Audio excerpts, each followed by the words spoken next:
Good afternoon, everyone, and apologies that we're a little bit late. We had a few technical issues, but thank you so much for joining us here this afternoon. At NatWest, our purpose is to champion enterprise by helping to remove the barriers that too many face. We have an ambition to remove those barriers and support more diverse-led businesses to succeed. There are a few ways in which we support small businesses, one of these being our Business Builder, which helps businesses with digital and event-based learning. Business Builder also offers a digital community from which you can grow your network and learn from your peers. Our digital business hub provides content that's relevant for your business in the form of articles, videos, and toolkits, and also provides intelligent and practical solutions to everyday business challenges. And this month with our Business Hub, we're also celebrating Black History Month, and you can have a look to see interviews and videos from leading Black business owners sharing their experiences and their journeys, and also why Black History Month is important to them. So if you do have a business need and want to know more about some of the other ways that we may be able to support you, then please do feel free to get in touch. I'm very excited today to welcome you and thank you for joining our In Conversation with session, which is part of our wider Powering Our Community series. As part of our In Conversation with sessions, you'll get to hear the inspiring journeys of relatable entrepreneurs, learn what motivates them, as well as the hows and whys of their building their businesses as they share their learnings with you. Before I introduce today's guest, just a bit of housekeeping. Please feel free to use the comment function to connect with each other. So share who you are, where you're from, what your business is, but also to ask any questions. I'm really looking forward to today's discussion, but I will also ask your questions, so please do feel free to share those. I'm now very pleased to introduce Ronke Fashola. In 2013, Ronke founded Love Your Look and is one of the leading vintage-inspired brands in the UK. She represents the first and only Black female in the UK to launch an international sustainable reproduction vintage business. Ronke started her career in fashion as a buyer and has worked for a number of fashion brands, and this prompted her to start her own brand, which was sustainable and ethical. Ronke is also head of fashion for South Bank University and spends her time passionately supporting other fashion businesses with her expert advice. So thank you so much for joining us this afternoon, Ronke. Oh, no, thank you for having me. It's always exciting to do things like this. All I can do is hope that I stay sane because I'm slightly crazy inside. I'm and there could be too, so a few moments of awareness, and people could be like, I think she's had a few too many gins before 12 o'clock. So, but we'll keep it. We'll keep it sane, we'll keep it fun and light-hearted. I was going to say, well, it's 11 minutes past 12 now, so it's happy hour somewhere, right? Absolutely, absolutely. But no, thank you so much. So I'd like to kick off with the first question, just around, obviously, you've worked in fashion for a long time. So have you always been passionate about fashion ever since you were young, or was there something specific that kind of sparked your interests? I think I've always known that I had a love for being creative. I've always wanted and sort of driven myself into that kind of creative atmosphere, whether it was at school. I was always in the art studios doing something, with some type of medium or form. And my mum was also seems like she loved to stitch and sew. And I think, when you were from that generation, my mum's generation of, you had to make clothes, Yes. as part of your lifestyle. So there was always a sewing machine lying around at home, and there was Vogue magazines. I mean, I wasn't aware of what they were, but it fascinated me. So I guess I've taken that in subconsciously, and it's just become an organic evolution of what my sort of life is now. Yes, no, it's always interesting to think about where things start and those seeds that your parents plant very early, whether meaning to or not, but how they can really inspire you in the path that you go along. So you spent the first... Absolutely. Thank you. So you spent the first 10 years of your fashion career as a buyer. So can you tell us a bit more about what inspired you to start your own brand? So I guess for me, I'd worked as a buyer and I'd worked for so many companies, and I know it's going to sound crazy, but it got down to the point where I was fed up of making people money where I wanted to make my own money. And, I would be I was a product development buyer. So that means you kind of have a sense of designing as well as buying and negotiating your costs with factories, etc. So all of that information was vital, and I wouldn't change it for the world because it really helped instill what I know now. But it got to a point whereas I was working for a lot of fast fashion brands, high street brands, and they do what they do well. But for me, I wanted something more, and I wanted to be able to connect my love of love for vintage, and also doing something which I knew was lacking, and there was nothing of as the such on the high street or being offered to people. So there were a few kind of incidences that happened along the way that kind of were, I call them maybe someone giving you the signs. You get those kind of like signals or signs where you're like, I really need to listen to what someone is trying to tell me, because things aren't really going as smoothly as they should be. And for instance, I was told I was too creative for one particular role. So I thought, you know what, if I'm too creative, I'm going to take that creativity and do it for myself. And that was the start of my brand, I guess. No, that's really interesting to hear. It's we work with a lot of sort of entrepreneurs and business owners, and it usually is that the point where either they're being stifled creatively. So because obviously we're working in an organization, it can almost be a hindrance rather than a help sometimes. But also that thing of you work so hard to make money for other people when actually you could be working just as hard and making that money for yourself. So no, it completely resonates. So can you tell me about maybe some of the challenges that you faced in the early days of establishing your brand?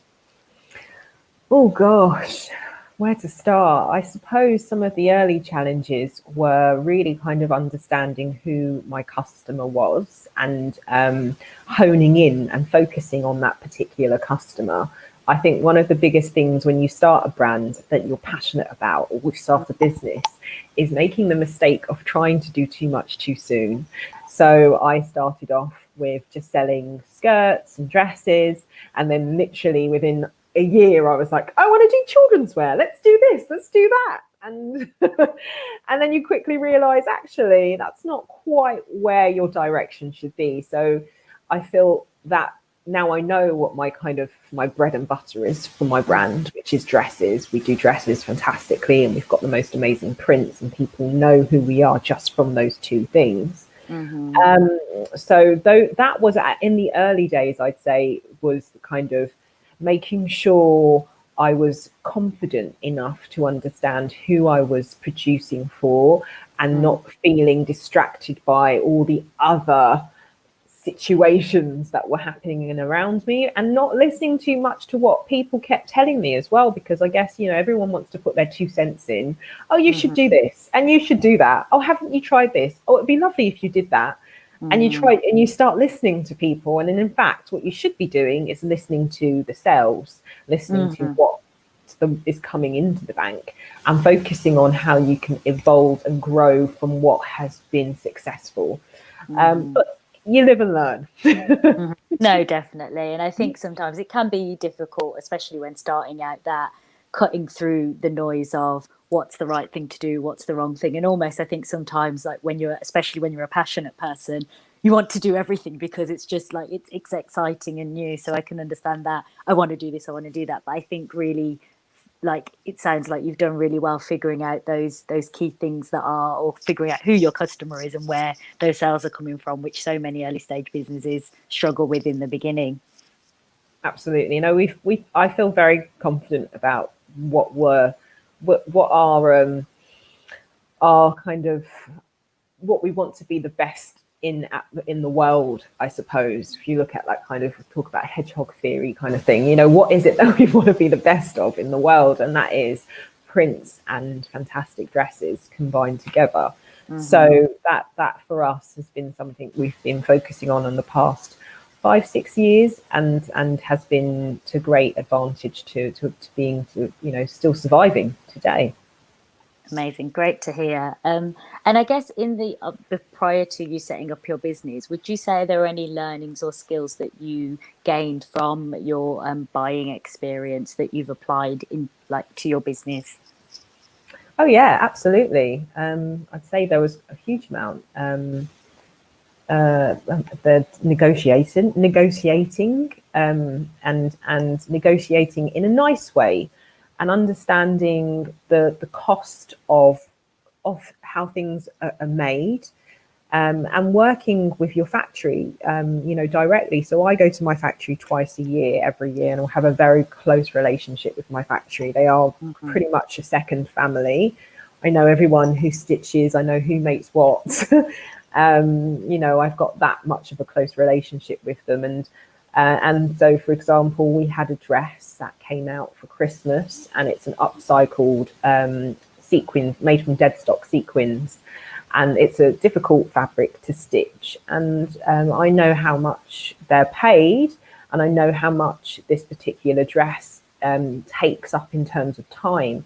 So it's my responsibility to say, I feel that you guys need to have more for this. And even if they don't ask, it's my responsibility as the owner to ensure that they're ethically treated and they're getting the right amount of money to justify what it is that what's being made. And I think without that prior knowledge of understanding a breakdown of product costs, etc., from being a buyer, that wouldn't have been something I would have thought about as much. Mm-hmm. It would have just been, well, I want my product and I want it now because I want to sell it. But you forget that you need to think about the process. You need to think about the people who are making it, because really, without them, in lockdown, I wouldn't have been able to create an autumn winter collection. So it's things like that, building a really strong relationship with those who you work with,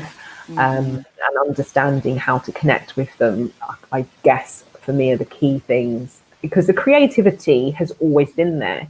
I say that a lot to people. You're creative, you are deep down inside, so how to draw, you can understand what colors work together. So that for me is sort of secondary, but it was always the backbones of how to do things that I had learned from being a buyer, that really helped me go into working directly with factories. I loved what you said there as well about that, creating the relationship with the people you work with, because I think on the flip side as well is if the people you're working with know that you care about them and that you have that integrity, it also makes it positive because they want to, like, they have that investment and want to work with you as well. Absolutely. Yeah, they get excited when there's something new. For like this dress that I'm wearing at the moment, it's I'm going to stand up. This is a bit of my Please crazy do. now. But you can see like the colors and the Yeah. prints in the skirt.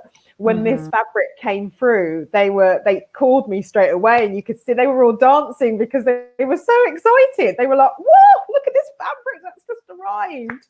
We'd worked on it for 5 months with my and it arrived, and they saw it, and they were so excited, and they were giving me ideas. They were saying, "We need to make this. We should try this. Let's try that." And that's great, and that's what you want. You Oh, Ronke, I think want I've lost you. them to be out some, so that they're supporting. And can you hear me? Oh, I can hear you now. We're Yes, you're there. back. You're back. We're back. But thank you, So though. yes, Sorry, carry on. um, that's so the factory, in terms of the factory being excited about things, that's exactly what you want. You want to be able to work with them so that they can support you on the long and in the hard times and the good times. 2020. Yeah. Yes. We have actually had a question come through from the audience from Yvonne. She's asked, how did you find your early customers?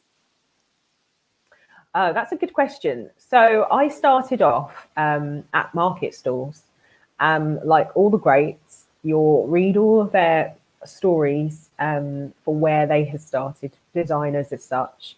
And Spitalfields Market and was my kind of stomping ground, if I'm totally honest. So every Sunday I would trail into London really early, like 7:30 in the morning, 7 o'clock on a Saturday or Sunday morning, which is early for a weekend.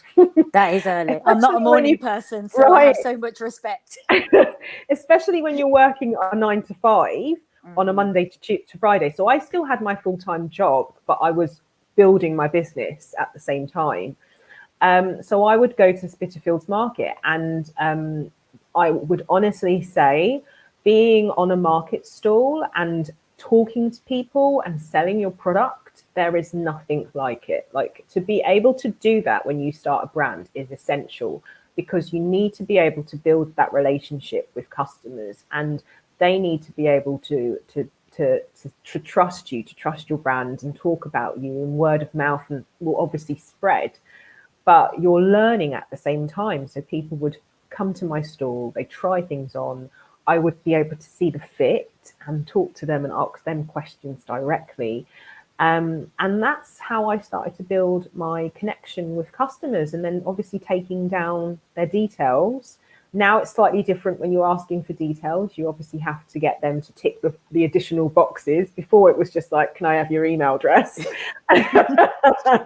And you'd build this big list up. So, can you imagine doing that over a year? I'd started to build up quite a really chunky newsletter and connections with people. So I did markets, and then I started to do events, festival events. So in the summer, I'd do really nice, the higher end festivals, I like to call them, with quite a bit of disposable income. So your I forget now.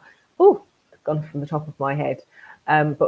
But vintage inspired types of Goodwood Revival, where it's a really nice atmosphere. People dress up to go. I'd also do what was it called? Camp Festival, which again is for families. So things that were specifically for my target demographic. Mm-hmm.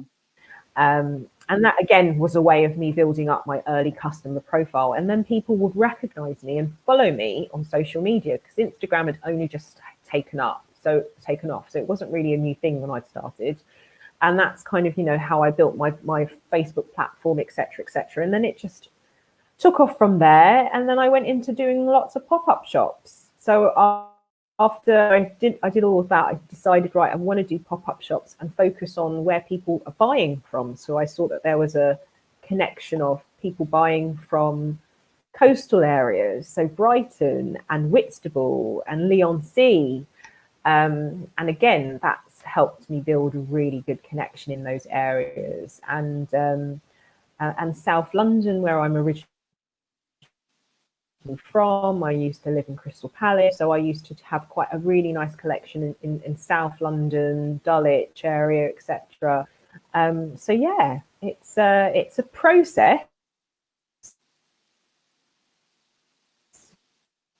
but it's worth doing, and worth doing well, because there is really nothing like being able to connect with Mm-hmm. I think it really feeds into that whole really knowing your customer to the point that you know where they'll be, where they operate, where they spend their money, so that you can make sure that you're in those spaces too. Absolutely. I can tell it's to the point now where if my customer has a plain black coat on and I see her shoes, I know she's my customer just by the shoes that she's wearing. That is incredible. Yeah. Just by the shoes that she's wearing or the handbag that she's carrying. That's how much I know my customer now, which is great. I'm sure many business owners would love to know their customer that well. So just on to my next question. So you're the first and only Black female in the UK to launch an international sustainable reproduction vintage clothing business. Has that shaped your experience as a business owner? And do you feel that being, I guess, the first Black female to do in this space, has that had an impact on any opportunities or potentially any barriers that you faced along the journey? I would say being in the vintage world, it's a very interesting community because people don't really realize how big a community it actually is. In terms of profitability, it is a hugely profitable industry, especially in the States, especially in America. People love rockabilly, they love the 1950s. There are huge communities for the 1940s, 30s. And when I say communities, people dress up and they actually create a lifestyle for themselves. So mid-century is a huge, huge thing. And it's become very mainstream. So it's quite interesting seeing what I've seen for so many years as such a beautiful era, as you know, a vintage era which I've created, helped reproduction created, come into this mainstream. So that's been quite interesting. So when I first started, I would not really be acknowledged as someone who had a brand as such as this, you know, because you don't get Black females doing these types of brands. So it was very difficult for me to try to kind of get noticed a lot of the time, and I wouldn't be the one who was approached. It would be perhaps someone else who was working in my circles. So it's been a challenge in that respect, but I felt that going now that my brand is much bigger and more established, I have obviously created more of a profile for myself, and people recognize who I am and they recognize the brand. But also that's been part of my own personal journey to ensure I've stepped up and been more visible, so that people can recognize myself, because I felt that those kind of situations which had happened at the beginning, they do knock you down, they knock your self-confidence. So you're kind of in the back of your mind, well, if people aren't really seeing me, then why should I even bother, you know? But it's kind of got to a point where I feel like I am part of my brand and I need to really remember that. So I've really worked hard at ensuring that the brand people are buying into, they know that I'm part of what comes with it, and it's my sort of my baby that I've created for others to Yeah. be able to experience.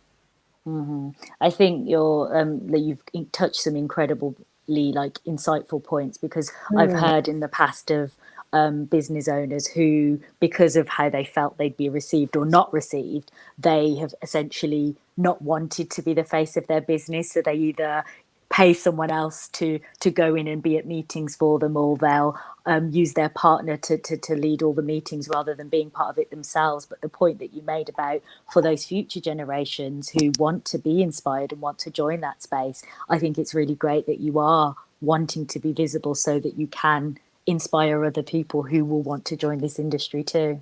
I know, and that for me is so important, because if I had had someone like myself when I was, you know, 10 in their 20s or in their teens, looking to want to do what I'm doing now, then that would have been fantastic. So I'm hoping people see me now visible and who are younger and thinking of setting up their own brands or something of a similar nature, to be able to feel encouraged that if I can see, you know, if I can see it, then I'll feel like I can also do it, which, you know, I hope that it happens. I hope it I'm happens.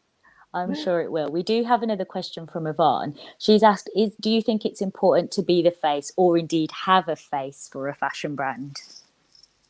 I think, you know, everyone's different. I feel that everyone has their own way of doing things. But I do feel that today in 2020, consumers aren't stupid. You know, I feel that if you've got a small brand, a small to medium brand, they're buying not just into what it is you're selling, but they're buying into you. And I feel that consumers today are becoming much more clever in what they want to spend their money on. COVID has taught the high street a huge amount in terms of lessons, whether or not they want to take on board and change and create things that help people to identify with their own uniqueness instead of creating the consistent, boring, regurgitated, what everyone else. I mean, it's just the most boring thing. Why do we want to go into every single shop and see the same thing? So if you have something unique and exciting, then part of that is you. Part of that is you telling your story of your journey, and giving people that knowledge of who is behind that particular brand. And that only makes people want to support more. That only makes, and it's not about putting out your, you don't need to tell your audience every single thing. It's giving them the right information and telling it from your perspective and your journey of how it's evolved. I think that's really important. I agree with you, and I think in today's day and age, especially for some certain younger generations, that story behind the business and the values behind the business are what helps people to want to engage with said businesses. And kind of linking into that, for your business, like you've created unique pieces that are sustainable and ethical. Why was it important for you to do that?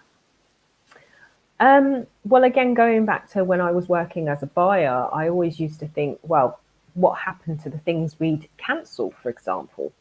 So as a buyer, if you have like small imperfections in things, or the color hasn't quite hit that right red, what happens to that fabric? And I always used to think, that's really weird. What happens to all that stuff? Until I started to travel a little bit more and went to India and spent quite a lot of time there, and came across all of the surplus and dead stock markets. And obviously with that, the hundreds of landfills as well, that's kind of subjected to lots of wastage. And I can't even imagine what has happened at the beginning in March when all the shops cancelled a lot of what perhaps they had ordered. Where does that all go? So I felt the need to ensure, if I'm making things, they need to be from an organic cotton. They need to have some connection with surplus or dead stock. So every single button that we use is from dead stock markets. Our cotton is all organic. We work with local manufacturers in the area of where we produce, and they're all families. So we know that the money is not going to a huge corporation, which there are. They do exist in India. They do exist. So we work with really nice small families, and so everything has some type of connection, and it has a journey of sustainability. But we've been doing this for 7 years, before everyone was like, I want to be sustainable. You need to be. It's not even I want to be. You should be. It's like it should be part of what you do naturally, So, but we're working on a lot more to help evolve things as well. So, lots more that we're working on to looking at lots of different fabrics, not just organic cottons, but lots of different types of fabrics such as bamboo and even rose fabrics. There's so much you can make from different types of waste products. So that's what we're very excited by at the moment. I know that sounds so incredible, and it's so like inspirational and lovely to hear that so much thought is put into how do we make sure that we are being sustainable and that we are supporting communities as well, because I know fashion of old, just especially with the fast fashion trade, it just doesn't think that way. And I think all of us have a responsibility to think about the future of our planet. Absolutely more so in the fashion industry than anywhere else, because we are the highest pollutants out there, making so much we really do pollute with our industry. So it's so important, so important. And I do hope things change. I feel, this whole situation that we're in at the moment is a slight wake up call as well, but whether or not people want to listen and change is another question. We can only hope, I guess, and wish. So Absolutely. for my next question, throughout the pandemic, Love Your Look has continued to perform well. Can you give any advice or any reflections to other business owners on how they might think about excelling in under the current abnormal economic conditions? Yeah, we've had a really great year. We're up by 120%. So we've had a phenomenal year. And I would say that that is down to a lot of things, but mainly connecting more with my customers. And so I've been really working very hard on social media and It is a connecting with job. them. It is a job. It really is. You've got to show up. You have got to produce content that is viable for people to connect with and tells a story and is consistent. So, and also not being afraid to collaborate with other people. So, for example, I found so many great females to work with, and I wanted to figure out a way of being able to collaborate with them, even though they're not within the clothing area.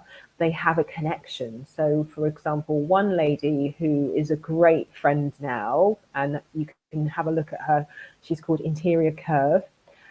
She has the most phenomenal house, and it's 1930s Art Deco. And we connected in a way where I decided to do a live interview with her, and she gave us a tour around her house, and my customers loved it, because who doesn't like looking through someone else's house to begin with? It's like If the selling best thing. sunsets anything to go by, people love houses. Right? It's just great. But on top of that, she had fantastic vintage clothing. And in connecting to that, I sent her some of our vintage pieces. So she was wearing our outfits while doing the tour and talking to my customers. And that was great because they saw her as someone else who was buying into our product. So it's being quite clever about how you do things on a virtual and digital front. We did quite a lot of live events. So to launch our spring summer collection, we did 3 different launches. We did our initial launch, which was our big launch on Instagram. Then we did a second launch on Facebook. And then we did a third launch, which was the best must-have pieces on both platforms. That saw and generated a huge amount of sale for a good couple of months, because we were able to then edit the pieces out again and re-upload them consistently throughout social media. And again, looking at your calendar, what is relevant for you? We did a VE Day event with our 1940s dresses, and we had Lindy Bop dancers.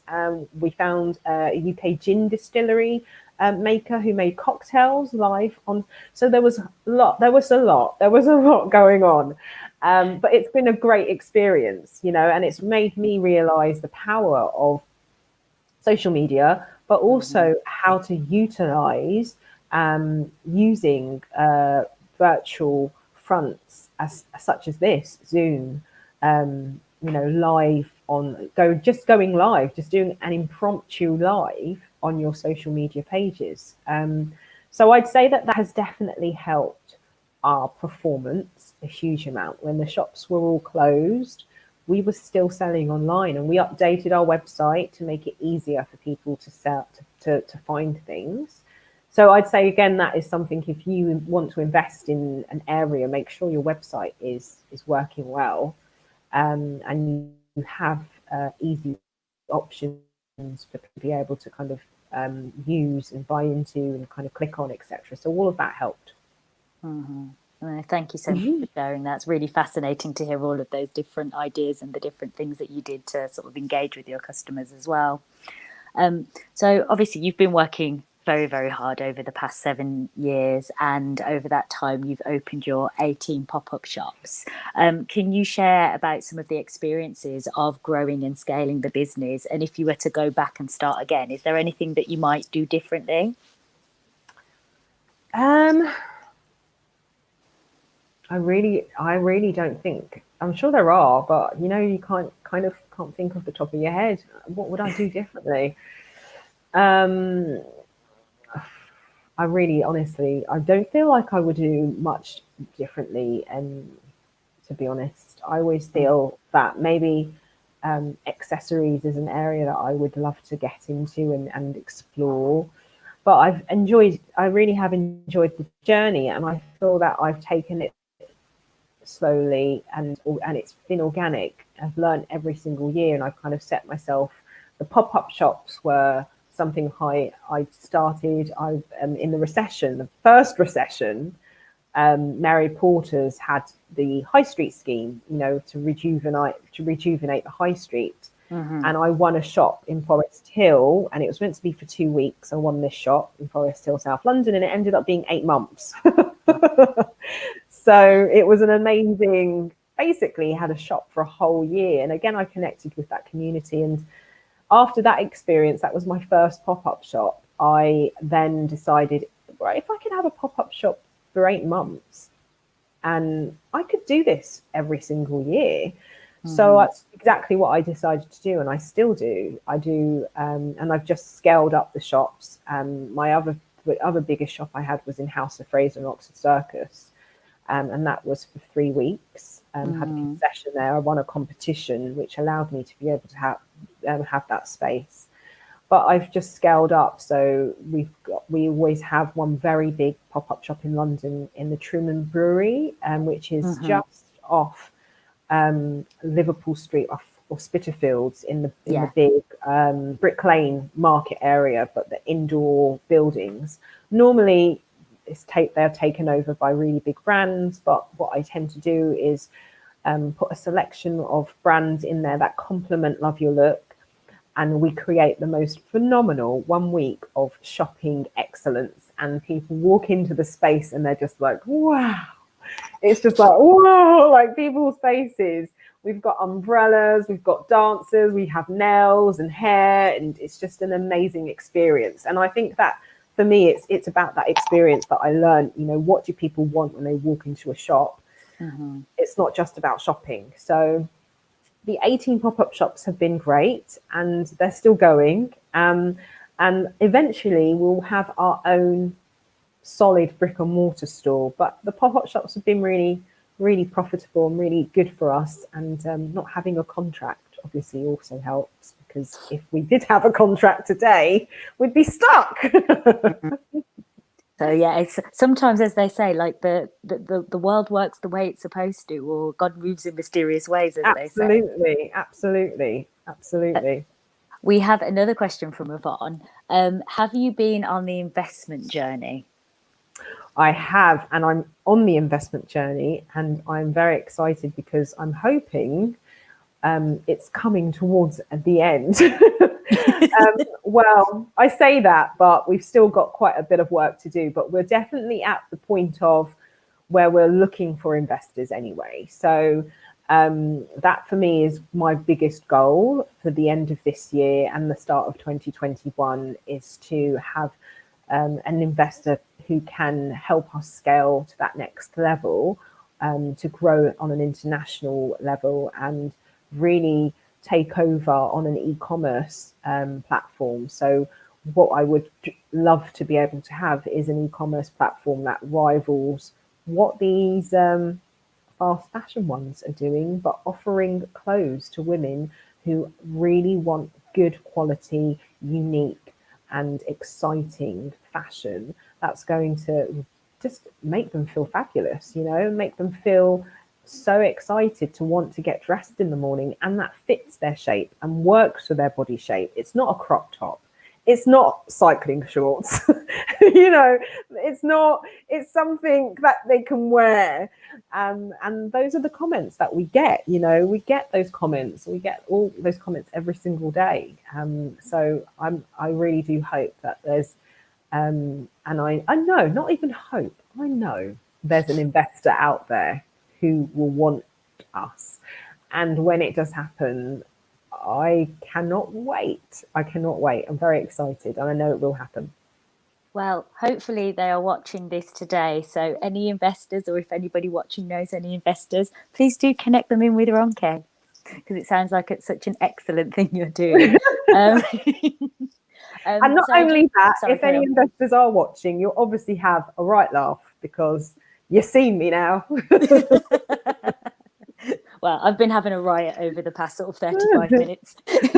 um, so I wanted to ask you about you're starting a new, or I don't know if you've started yet, sorry, or if you're looking to start a new platform, a creative bootcamp, which will support and inspire other creative businesses. Could you tell us a bit more about the platform, but also what inspired you to want to start this? I started the platform Creative Business Bootcamp purely because I was getting lots of asks from people about how I did what I had done. And I wanted to be able to put that into some form of, well, I'm going to do some workshops, pay what you can, and come along. And it kind of started as that. And then I thought, right, I need to put a name to this. I need to put a platform to this. So again, it's a new platform. It's evolving. It's new. But what I would love to be able to do is, because I see Love Your Look for me is not just a clothing brand. And the name Love Your Look is supposed to represent people who wear our clothes, they walk out the door, they're stopped by a stranger and they say, I love your look. And that is exactly what happens when people wear our designs. So moving on from that, it's about creating this fantastic community of empowered women who love to dress in extremely exciting designs. But how are they also going to make themselves grow on a business level? So if they're a creative, where do they go to be able to get that support or advice? So that's kind of where that platform had been born. Eventually, what I would love is to amalgamate the two together in some way or form.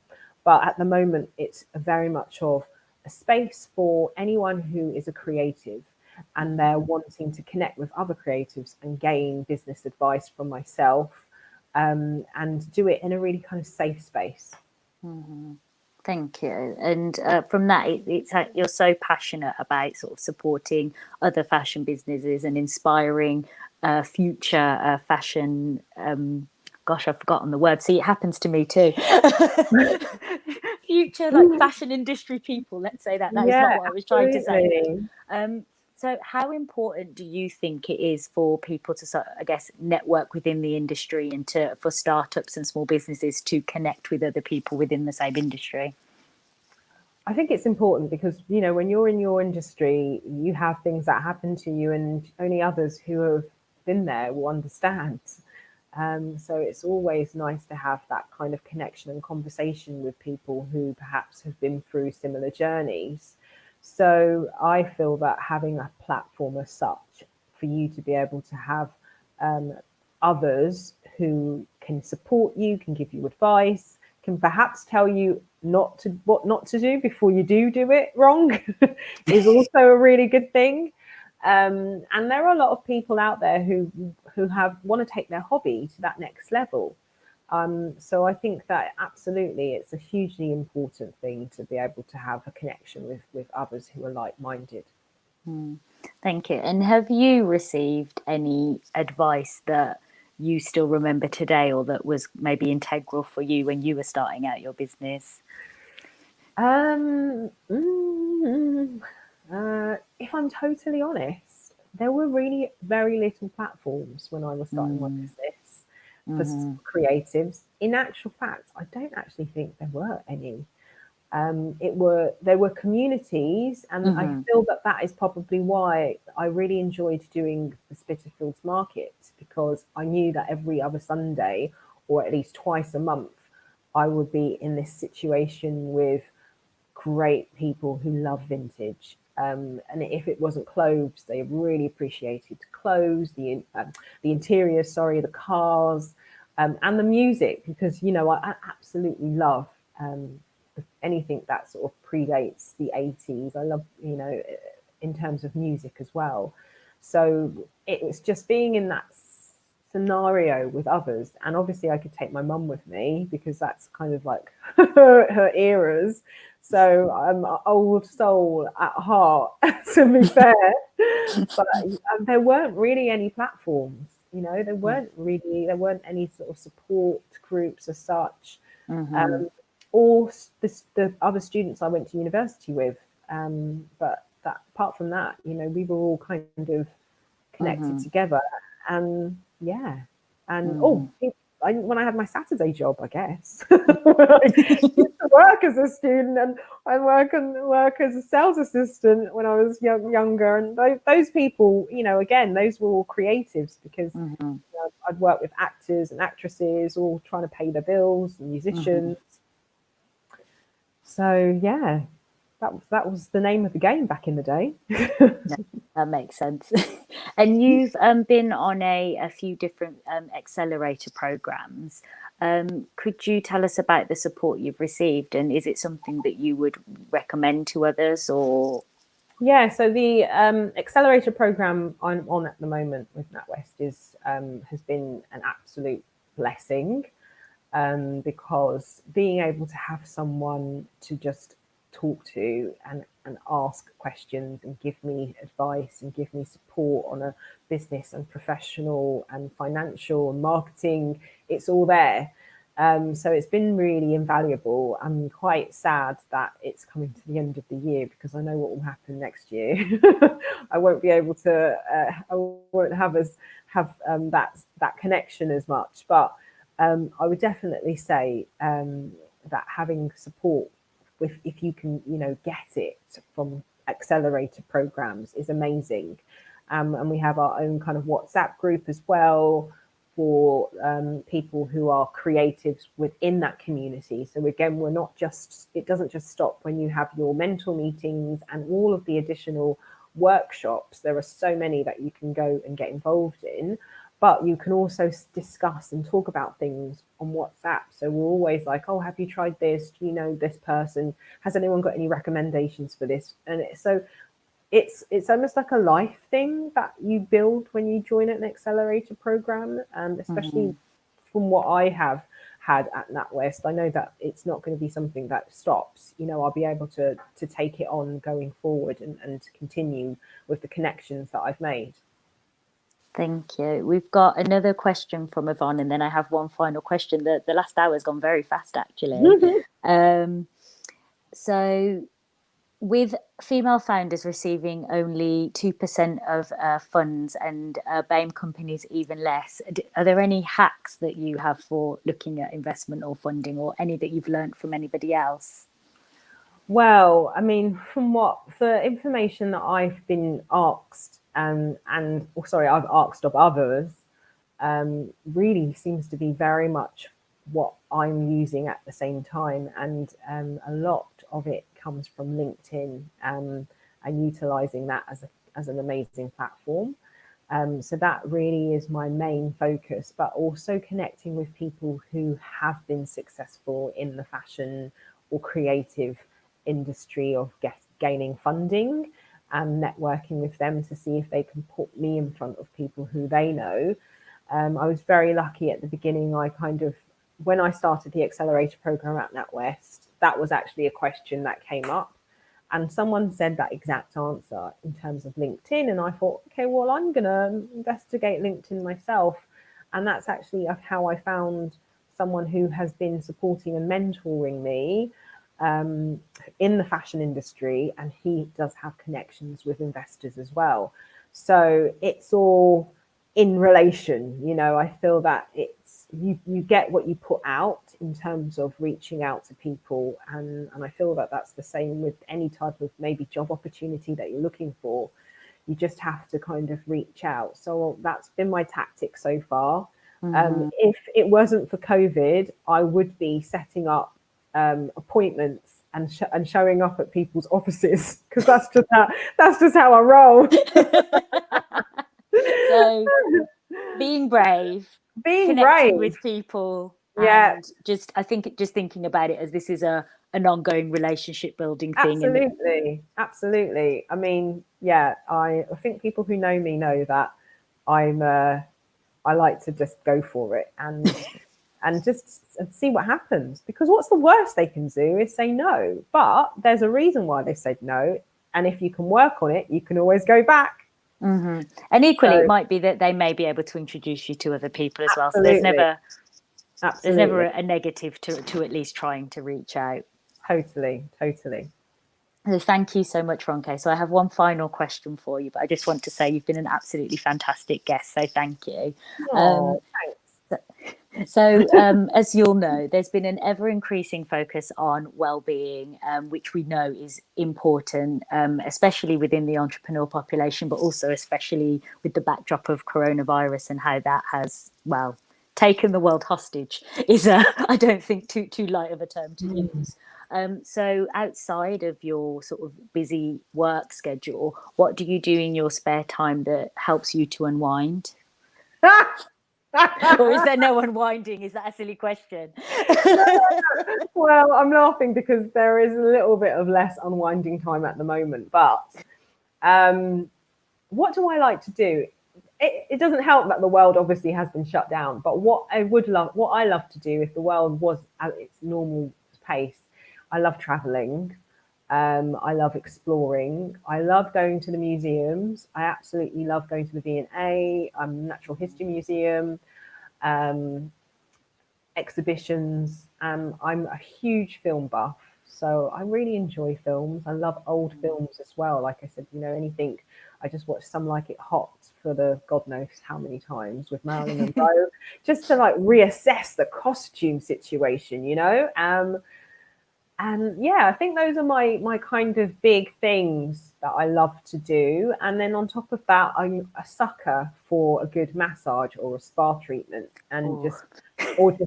or just room service in general. Just lying there and calling for a coffee to be brought to my bedroom. Yeah, that's always a good bonus, which we can still do, actually. We can Yes, still do that. So that's quite nice. Something to think about, actually. yes. Yeah, so I'd say that those are my areas of what I would do to wind down. And Mm, obviously spending time with my family as well is always a nice bonus. Yeah. Spending time with my mhm. family is always a nice bonus. Just enough time.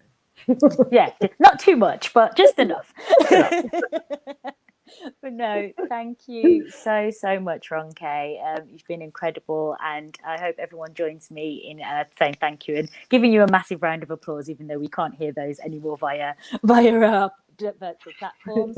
And to everyone who joined today, thank you so much for joining us and for engaging and asking so many great questions. We're back next on the 18th of November for a session on building resilience. So please do sign up, and we look forward to seeing you then. And until then, stay safe and stay blessed.